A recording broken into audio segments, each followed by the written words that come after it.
ராணிப்பேட்டை மாவட்டம் சோளிங்கரில் பாமக நிர்வாகி சக்கரவர்த்தி விபத்தில் உயிரிழந்ததாக கூறப்பட்ட நிலையில் உடற்கூறாய்வில் அவரது தலையில் துப்பாக்கியால் சுடப்பட்ட அடையாளம் உள்ளதாக அன்புமணி குற்றம் சாட்டியிருக்கிறார்.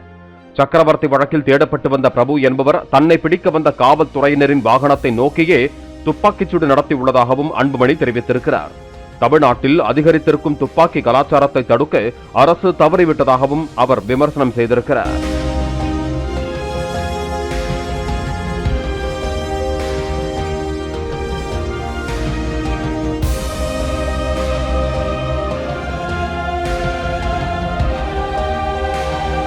பிளே ஸ்டோர் மற்றும் ஆப் ஸ்டோரில் இருந்து பாலிமர் செயலியை QR கோடு மூலம் பதிவிறக்கம் செய்யுங்கள்.